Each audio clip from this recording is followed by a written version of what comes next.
இன்னும் இந்த போராட்டத்தை விட்டு வெளியே வரல, ஒரு மன அழுத்தத்தை விட்டு வெளியே வர முடியல அப்படின்னு நினைக்கிற அன்பார்ந்த நம்முடைய மிதுன ராசிக்காரர்களுக்கு மன அழுத்தத்திலிருந்து ஒரு விடிவு காலம் கிடைக்க போகுது.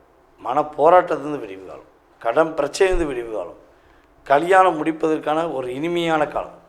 திருமணத்துக்கு நிறைய வரன் பார்த்து முடியலை, அமையலை, என்னடா பண்ணந்தெரியலன்னு சொல்லி வருத்தப்படுற அத்தனை விதமான மிதுனராசி என்பவர்களுக்கும், திருமணத்துக்காக வரன் தேடுற அத்தனை விதமான மிதுனராசி என்பவர்களுக்கும் திருமணம் பாக்கியம் அமைத்து கொடுப்பதற்கான பாக்கியம் சூழ்நிலைகள் உண்டாக போகிறது. இன்னொரு விஷயம் பார்த்திங்கன்னா, கணவன் மனைவிக்குள்ள ஒற்றுமை என்பது ரொம்ப ரொம்ப கம்மியாக இருக்குது. நீங்கள் ஒன்று சொன்னால் அவங்க ஒன்று சொல்கிறாங்க, அவங்க ஒன்று சொன்னால் நீங்கள் ஒன்று சொல்கிறீங்க. எப்போ தலையை பிச்சுக்கிருவேன் போலக்கு அப்படிங்கிற மாதிரி கூட நீங்கள் பயன்படுத்த வேண்டிய சூழ்நிலை. என்னுடைய கணவர் என்னை ஏமாற்றி முடிச்சிட்டாங்க, என்னோடய மனைவி என்னை ஏமாற்றி முடிச்சிட்டாங்க அப்படின்னு சொல்லி ஃபீல் பண்ணுற அத்தனை விதமான மிதுன ராசி அன்பர்களுக்கு வெற்றி மேலே வெற்றி தான் நம்ம கையிலே என்று சொல்லக்கூடிய அளவுக்கு